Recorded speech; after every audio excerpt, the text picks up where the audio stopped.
Evening. എല്ലാവരും സുഖമായിട്ടിരിക്കുന്നില്ലേ? അപ്പോൾ welcome back to our channel the tarot reader. എന്തൊക്കെയുണ്ട് എല്ലാവർക്കും വിശേഷം? സുഖമാണോ? ഞാനിന്ന് നിങ്ങളുടെ പേഴ്സൻ്റെ കറൻറ്റ് ഫീലിങ്സ് എന്താണെന്ന് നോക്കാനാണ് വന്നേക്കുന്നത്. ഓക്കെ, എന്താണ് ഇന്നേ ദിവസം ഞായറാഴ്ചയ്ക്കല്ലേ? അപ്പോൾ എന്തൊക്കെയാണ് 11 ഓർ 11 നിങ്ങളെക്കുറിച്ച് ചിന്തിച്ചതെന്ന് നമുക്കൊന്ന് നോക്കാം. ഓക്കെ, നമുക്കൊന്ന് ഷഫിൾ ചെയ്യാം. ഇതൊക്കെ മറന്നു പോയായിരുന്നു. നോക്കാം. നൈറ്റ് ഓഫ് വാൺസ്, ഓഹോ, 9 of cups, hanged man, the high priestess, the tower, the star, oh my god, 10 of pentacles, death, judgment, lovers, oh my god, the hermit. നമ്മൾ ഇന്നലെ ഒരു വീഡിയോയിൽ പറഞ്ഞതേ ഉള്ളൂ, എപ്പോൾ നമ്മൾ റിലേഷൻഷിപ്പ് റീഡിങ് എടുത്താൽ അതിനകത്ത് ഹെർമിറ്റ് വരുമെന്ന്. Bottom of the deck hermit ആണ്. ഓക്കെ, ഞാനതൊന്ന് അറേഞ്ച് ചെയ്യട്ടെ. ഓക്കെ, അപ്പോൾ നമ്മുടെ സ്പ്രെഡ് ഇങ്ങനെയൊക്കെയാണ് വന്നേക്കുന്നത്. നമ്മൾ ഇന്നലെ തന്നെ പറഞ്ഞതേ ഉള്ളല്ലേ, എപ്പം റിലേഷൻഷിപ്പ് റീഡിങ് എടുത്താലേ ഹെർമിറ്റ് കാർഡ് വരും, ഹാങ്ഡ് മാൻ വരുമെന്നൊക്കെ. കറക്റ്റ് കേട്ടോ. ഡെത്ത് വന്നേക്കുന്നു, ടവർ വന്നേക്കുന്നു. അയ്യോ, നിങ്ങൾ പേരായിട്ട് ശ്രദ്ധിച്ചോ? 1 2 3 4 5 6 7 8 മേജർ അർക്കാന കാർഡ് ഉണ്ട് കേട്ടോ. അപ്പോൾ ഇത് കുറേ കാലം നിലനിൽക്കുന്ന ഒരു എനർജി ആയിട്ടാണ് കാണുന്നത്. തൽക്കാലം നിങ്ങൾ സ്റ്റക്കാണ്. നിങ്ങളുടെ റിലേഷൻഷിപ്പ് അല്ലെങ്കിൽ നിങ്ങളുടെ പേഴ്സൺ ഈ ഒരു അവസ്ഥയിലാണ്, ഹാങ്ഡ് മാൻ്റെ ഒരു അവസ്ഥയിലാണ്. ഹെർമിറ്റ്, മുന്നോട്ട് പോകാൻ പറ്റാത്ത വിധം എന്താണ് സ്റ്റക്കായി നിൽക്കുന്ന ഒരവസ്ഥയാണുള്ളത്. അതിന് കാരണം ഈ ഒരു എന്താണ് ടവർ മൊമെൻ്റാണ്. ചിലപ്പോൾ നിങ്ങൾ വളരെ സ്മൂത്തായിട്ട് പോയിക്കൊണ്ടിരുന്ന ഒരു സമയത്ത് നിങ്ങളുടെ റിലേഷൻഷിപ്പ് വളരെ സന്തോഷകരമായിട്ട് നിങ്ങൾ വളരെ ആസ്വദിച്ച് നിങ്ങളുടെ പ്രണയ ജീവിതം ഇങ്ങനെ മുന്നോട്ട് കൊണ്ടുപോയിക്കൊണ്ടിരുന്നപ്പോൾ ഒരു ടവർ മൊമെൻറ്റ് വന്നിട്ടുണ്ട്. അപ്പോൾ ഈ ടവർ മൊമെൻറ്റ് വരാൻ കാരണം ഈ പറഞ്ഞ വ്യക്തിക്ക് നിങ്ങൾ അറിയാത്ത കുറേ രഹസ്യങ്ങളോ നിഗൂഢതകളോ ഉണ്ടെന്ന് നിങ്ങൾ അറിഞ്ഞത് കൊണ്ടായിരിക്കും. അല്ലെങ്കിൽ നിങ്ങൾ അറിയാത്ത കുറേ രഹസ്യങ്ങൾ മറ്റാരെങ്കിലും പറഞ്ഞ് ഈ വ്യക്തിയുടേതായിട്ടുള്ളത് നിങ്ങൾ അറിഞ്ഞിട്ടുണ്ടാവും. അപ്പോൾ അല്ലെങ്കിൽ നിങ്ങളെക്കുറിച്ച് തന്നെ ഈ പറഞ്ഞ വ്യക്തി മറ്റാരോടെങ്കിലും പറഞ്ഞിട്ടുണ്ട് എന്ന് നിങ്ങൾ അറിഞ്ഞതുമാകാം. അപ്പോൾ ഒരു സീക്രട്ട് റിവീലായിപ്പോയി അവിടെ.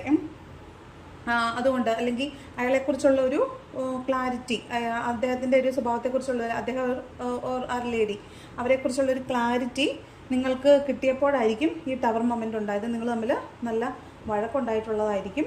അപ്പോൾ നിങ്ങൾ തമ്മിൽ വഴക്കുണ്ടായി പിരിഞ്ഞു പോയതായിരിക്കും. നല്ല ഒന്നാന്തരം വഴക്കുണ്ടായിട്ടുണ്ടാവും. കാരണം അപ്പച്ചൻ ഇങ്ങനെ തലയും കുത്തി കിടക്കാനും ഇങ്ങനെ തലയും കുത്തി ഒറ്റപ്പെട്ട് നിൽക്കുന്ന ഒരവസ്ഥയിലോട്ടൊക്കെ വരണമെങ്കിൽ അമ്മാതിരി അടിയായിരിക്കണം രണ്ടും കൂടെ അടിച്ചിട്ടുണ്ടാവും. ഇടിനാശം വെള്ളപ്പൊക്കം എന്നൊക്കെ പറഞ്ഞ അവസ്ഥയായിരുന്നായിരിക്കും. ഓക്കെ, അപ്പോൾ അങ്ങനെ എന്തായാലും രണ്ടുപേരും രണ്ട് വഴിക്കായി, രണ്ട് പാത്രമായെന്നാണ് നമ്മൾ പറയുന്നത്. ഓക്കെ, അത് ശരിക്കും പറഞ്ഞാൽ നിങ്ങളുടെ രണ്ടുപേരുടെയും മനസ്സിൽ ഡെത്തായിട്ടുള്ള റിലേഷൻഷിപ്പ് ആയിരിക്കും. അല്ലെങ്കിൽ നിങ്ങൾ വിചാരിക്കുന്നത് ആ റിലേഷൻഷിപ്പ് ഡെത്തായി പോയി എന്നാണ്. ഡെത്തായി പോയെന്ന് വിചാരിക്കുമ്പോൾ തന്നെ നിങ്ങൾ അത് ഭീകരമായിട്ട് അത് തിരിച്ചു വരണമെന്നും ആഗ്രഹിക്കുന്നുണ്ട്. അല്ലെങ്കിൽ നിങ്ങളത് തിരിച്ചു വരുമെന്ന് പ്രതീക്ഷിക്കുന്നുണ്ട്. ഈ തിരിച്ചു വരാനായിട്ട് നിങ്ങൾ നന്നായിട്ട് മാനിഫെസ്റ്റ് ചെയ്യുന്നുണ്ട്. ഇയാളെ കണ്ടോ, ഇയാൾ എല്ലാം ഫുൾഫിൽ ആകും എന്ന് പ്രതീക്ഷിച്ചിട്ട് വെയിറ്റ് ചെയ്തിരിക്കുന്ന ഒരാളാണ്. അല്ലെങ്കിൽ ഞാൻ ചെയ്യാനുള്ളതൊക്കെ ചെയ്തു, ഇനി ബാക്കിയെല്ലാം പ്രപഞ്ചം ചെയ്യട്ടെ അല്ലെങ്കിൽ ദൈവം ചെയ്യട്ടെ എന്ന് വിചാരിച്ച് എല്ലാം സറണ്ടർ ചെയ്തിട്ട് ഇപ്പോൾ ഉള്ള അവസ്ഥയിൽ നിലവിൽ സമയമാകുമ്പോൾ എല്ലാം റെഡിയാകുമെന്ന് പറഞ്ഞ് കാത്തിരിക്കുന്ന ഒരു എനർജിയാണ് ഇത്. പക്ഷേ തിരിച്ചു വരണമെന്ന് അതിയായ ആഗ്രഹമുണ്ട്. ഇപ്പം തന്നെ വന്ന് നിങ്ങൾക്കൊരു കമ്മിറ്റ്മെൻറ്റ് തരണമെന്ന് ഈ പറഞ്ഞ ആൾ ആഗ്രഹിക്കുന്നുണ്ട്. ഭയങ്കര എനർജറ്റിക് ആയിട്ട് പാഷനേറ്റായിട്ട് നിങ്ങളിലേക്ക് തിരിച്ചു വരണമെന്നും ആഗ്രഹിക്കുന്നുണ്ട്. ഇതിൽ മനസ്സിലാവുന്നൊരു കാര്യം, അയാളുടെ തന്നെ നിഗൂഢതയാണ് പൊളിഞ്ഞിരിക്കുന്നത്. ഈ പറഞ്ഞ വ്യക്തിയുടെ തന്നെ നിഗൂഢതയാണ്, അല്ലെങ്കിൽ അദ്ദേഹത്തിൻ്റെ സീക്രട്ടാണ് പൊളിഞ്ഞിരിക്കുന്നത്. അതുകൊണ്ട് തന്നെ അദ്ദേഹം ഒരു ജഡ്ജ്മെൻറ്റ് നടത്തുന്നുണ്ട്. എൻ്റെ ഭാഗത്തു നിന്നാണ് തെറ്റ് പറ്റിപ്പോയത്, അപ്പോൾ ഞാനാണ് അതിന് ന്യായം ചെയ്യേണ്ടത്. അപ്പോൾ ന്യായം ചെയ്യേണ്ടത് ഞാനാണെന്നുള്ളൊരു ധാരണ ഉള്ളത് കൊണ്ട് തന്നെ ഈ ഡെത്തായിപ്പോയ ഒരു റിലേഷൻഷിപ്പിന് ഒരു റീബർത്ത് കൊടുക്കണമെന്ന് അദ്ദേഹം ആഗ്രഹിക്കുന്നു. ഇതിനകത്ത് ഈ സീക്രട്ടിൻ്റെ കൂടെ മറ്റൊരു കാര്യം കൂടി ഉണ്ട്. ഈ പറഞ്ഞ ഒരു തേർഡ് പാർട്ടി സിറ്റുവേഷൻ ഇവിടെ കണ്ടോ. ഈ 10 ഓഫ് പെൻറ്റക്കിൾസിനകത്ത് ഒരു 2 പേര്, ഒരു ഭാര്യയും ഭർത്താവും ആവാം, ലവേഴ്സ് ആകാം. അതിനിടയ്ക്ക് മുടി നരച്ച ഒരു ആളിരുന്നിട്ട് അവരെ നോക്കിയിരിക്കുന്നു. ഇവിടെ കണ്ടോ 2 നായ്ക്കൾ അയാളെ നോക്കി കുരയ്ക്കുന്നുണ്ട്. അതായത് അയാളൊരു നെഗറ്റീവ് എനർജിയാണ്. അയാളെ നോക്കി കുരയ്ക്കുന്ന 2 നായ്ക്കളുണ്ട്. അതായത് നിങ്ങളുടെ റിലേഷൻഷിപ്പ് ഇഷ്ടപ്പെടാത്ത ആരൊക്കെയോ ഉണ്ടായിരുന്നു, അവരാണ് നിങ്ങൾക്കെതിരെ സംസാരിച്ചിട്ടുള്ളത്. അപ്പോൾ അത് നിങ്ങളെക്കാൾ മുതിർന്ന ഒരാളാവാൻ സാധ്യതയുണ്ട്. അവരായിരിക്കും നിങ്ങൾക്കിടയിൽ ഈ പ്രശ്നം ഉണ്ടാക്കിയത്. അത് നിങ്ങൾക്ക് ഭയങ്കര നെഗറ്റീവായിട്ട്, നിങ്ങളുടെ റിലേഷൻഷിപ്പിലും നിങ്ങൾക്കും ഭയങ്കര നെഗറ്റീവായിട്ട് ആ ഒരു ആളുടെ സാന്നിധ്യം മാറിയിട്ടുള്ളതായിട്ട് കാണുന്നുണ്ട്. അപ്പോൾ ഇതിൽ ഒരു തേർഡ് പാർട്ടി സിറ്റുവേഷൻ കാണുന്നുണ്ടെന്ന് മാത്രമല്ല, ഇയാൾ ഈ പറഞ്ഞ നിങ്ങളുടെ വ്യക്തി, ഇപ്പോൾ സ്റ്റക്കായി നിൽക്കുന്ന വ്യക്തി നിങ്ങളിൽ നിന്ന് മാറിപ്പോകാനുള്ള മറ്റൊരു കാര്യം എന്ന് പറയുന്നത്, അയാൾക്ക് ഈ നിങ്ങളുടെ റിലേഷൻഷിപ്പിലുള്ള നിഗൂഢതകൾ മറ്റൊരാളോട് പറഞ്ഞു എന്നുള്ളത് മാത്രമല്ല, അയാൾക്ക് കുറേ ഫിനാൻഷ്യൽ പ്രോബ്ലംസും ഉണ്ടായിരുന്നിരിക്കണം. അയാൾ ഫിനാൻഷ്യലി കുറച്ച് ബേർഡൻഡ് ആയിരുന്നിരിക്കണം. അപ്പോൾ ആ സമയത്ത് എല്ലാം കൂടെ വന്ന് തലയിൽ കയറിയപ്പോൾ പെട്ടെന്ന് മുന്നോട്ട് പോകാൻ പറ്റാതെ വന്നപ്പോൾ അയാൾ ഇട്ടിട്ട് പോയതാവാനും മതി. ഓക്കെ, അപ്പോൾ അങ്ങനെ ആകാനുള്ളൊരു സാധ്യത ഇതിനകത്ത് കാണുന്നുണ്ട്.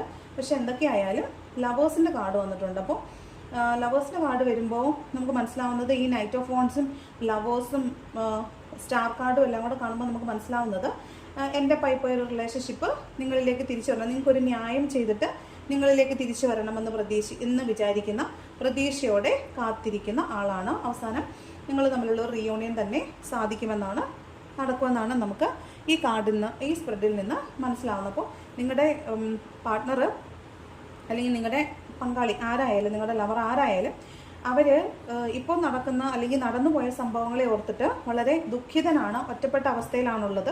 അദ്ദേഹം ചെയ്തു പോയത് തെറ്റായിപ്പോയെന്ന ബോധ്യം അദ്ദേഹത്തിനുണ്ട്. അതുകൊണ്ട് തന്നെ എന്ത് വരുംവരായികളെക്കുറിച്ചും ഒക്കെ, ഈ റിലേഷൻഷിപ്പ് തുടർന്നാലുള്ള വശങ്ങളെക്കുറിച്ചൊക്കെ നന്നായിട്ട് ആലോചിച്ചിട്ട് തന്നെയാണ് വീണ്ടും പുതിയതായിട്ട് ഇതിനെ ഒന്ന് റീബർത്ത് കൊണ്ടുവരാമെന്ന് ഒരു ജഡ്ജ്മെൻറ്റിലേക്ക് ഇദ്ദേഹം എത്തിയിരിക്കുന്നത്. അപ്പോൾ ഇദ്ദേഹം ഇപ്പോൾ ഒരു പുതിയ കാഴ്ചപ്പാടിലാണ്, അല്ലെങ്കിൽ പുതിയൊരു പെർസ്പെക്റ്റീവിൽ നിന്നാണ് നിങ്ങളുടെ ഈ റിലേഷൻഷിപ്പിനെ ശരിക്കും കാണുന്നത്. അപ്പോൾ ഇതിനകത്ത് മനസ്സിലാവുന്ന, അദ്ദേഹത്തിന് കുറച്ച് തിരിച്ചറിവുകളൊക്കെ ലഭിച്ചിട്ടുണ്ട്. നിങ്ങളുടെ റിലേഷൻഷിപ്പ് എങ്ങനെയുള്ളതായിരുന്നു എന്നൊരു ബോധ്യമൊക്കെ അദ്ദേഹത്തിന് ഇപ്പോൾ വന്നിട്ടുണ്ട്. അപ്പോൾ ഒറ്റപ്പെട്ടു പോയപ്പോഴാണ് ശരിക്കും നിങ്ങളുണ്ടായിരുന്നപ്പോഴുണ്ടായിരുന്ന ആ ഒരു കൂട്ടായ്മ, ഹാർമണി എന്താണെന്ന് അദ്ദേഹം മനസ്സിലാക്കുന്നത്. അപ്പോൾ തീർച്ചയായിട്ടും നിങ്ങളും കൂടെ ഉണ്ടെങ്കിലാണ് അദ്ദേഹത്തിനൊരു കംപ്ലീഷൻ ഉള്ളൂ എന്ന് അവർക്ക് മനസ്സിലാവുന്നുണ്ട്. അതുകൊണ്ട് തന്നെയാണ് ആ ജഡ്ജ്മെൻറ്റ് നടത്തിയ സമയത്ത് നിങ്ങൾക്കൊരു ന്യായം തരണമെന്നും നിങ്ങളിലേക്ക് തിരിച്ചു വരണമെന്നും അദ്ദേഹം ആശിക്കുന്നത്. ഓക്കെ, അപ്പോൾ ഒന്നും ആരും വിഷമിക്കേണ്ട, നിങ്ങളുടെ പാർട്ട്ണർ നിങ്ങളിലേക്ക് തിരിച്ചു വരും. ഓക്കെ, നമ്മൾ ചെയ്ത നല്ല പ്രവൃത്തിയാണ്, അല്ലെങ്കിൽ നമ്മൾ സ്നേഹിച്ചത് ആത്മാർത്ഥമായിട്ടാണെങ്കിൽ തിരിച്ചെങ്ങനെയാണ് ഇവർക്ക് നമ്മുടെ അടുത്തേക്ക് വരാതിരിക്കാൻ പറ്റുന്നത്, അല്ലേ? അപ്പോൾ സ്നേഹിച്ചത് വളരെ ആത്മാർത്ഥമായിട്ടാണെങ്കിൽ തീർച്ചയായിട്ടും ആ പോയ ആൾ നമ്മളിലേക്ക് തന്നെ തിരിച്ചു വരുമെന്നാണ് പറയുന്നത്. പക്ഷെ നിങ്ങൾ അങ്ങോട്ടേക്ക് പോകണ്ട കേട്ടോ, നിങ്ങൾ അങ്ങോട്ട് ഒരു കമ്മ്യൂണിക്കേഷന് വേണ്ടിയിട്ട് പോകണ്ട, ആൾ നിങ്ങളുടെ അടുത്തേക്ക് തന്നെ വരും. നിങ്ങൾ കാത്തിരിക്കുക, കുറച്ചൊന്ന് വെയിറ്റ് ചെയ്യുക കേട്ടോ. ഇപ്പോൾ ഉള്ള അവസ്ഥയിൽ സെൽഫ് ലവ് ചെയ്തിട്ട് നിങ്ങളൊന്ന് കുറച്ചൊന്ന് കാത്തിരിക്കുക. നിങ്ങളിൽ തന്നെ ആനന്ദം കണ്ടെത്തുക, നിങ്ങളിൽ തന്നെ സന്തോഷം കണ്ടെത്തുക. നിങ്ങൾക്കുള്ളത് ആണെങ്കിൽ തിരിച്ചു വരും എന്ന് തന്നെ വിശ്വസിക്കുക. വിശ്വാസമാണ് ഇവിടെ എല്ലാം. നിങ്ങൾ വിശ്വസിച്ചുകൊണ്ടേയിരിക്കുക. നിങ്ങൾ ആരെയാണോ വിശ്വസിക്കുന്നത്, ദൈവത്തെ ആണെങ്കിൽ അങ്ങനെ, അതല്ല യൂണിവേഴ്സിനെ ആണെങ്കിൽ അങ്ങനെ, അതല്ല ഈ ഭൂമിയിലൊരു ഊർജ്ജമുണ്ട്, അതാണ് എന്നെ നയിക്കുന്നതെന്ന് വിചാരിക്കുന്നെങ്കിൽ അങ്ങനെ, ആരെയാണോ വിശ്വസിക്കുന്നത് അവരിലേക്ക് നിങ്ങളങ്ങ് സറണ്ടർ ചെയ്യുക കേട്ടോ. സറണ്ടർ ചെയ്യാനാണ് പറയുന്നത്. അപ്പോൾ സറണ്ടർ ചെയ്തിട്ട് നിങ്ങൾ കാത്തിരിക്കുക. അപ്പോൾ നിങ്ങൾക്ക് തീർച്ചയായിട്ടും നിങ്ങൾ ചെയ്തതിനുള്ള കൂലി നിങ്ങൾക്ക് തീർച്ചയായിട്ടും കിട്ടും, നല്ലത് തന്നെ കിട്ടും. ഓക്കെ, അപ്പോൾ ഇതാണ് ഇന്നത്തെ റീഡിങ്. ഇഷ്ടമായെങ്കിൽ കമൻറ്റ് ചെയ്യണം, ലൈക്ക് ചെയ്യണം. ചാനൽ സബ്സ്ക്രൈബ് ചെയ്ത് കാണുന്നവർ ചാനൽ സബ്സ്ക്രൈബ് ചെയ്യണം. ഓക്കെ, അപ്പോൾ മറ്റൊരു വീഡിയോയുമായി അടുത്ത ദിവസം വീണ്ടും കാണാം. താങ്ക്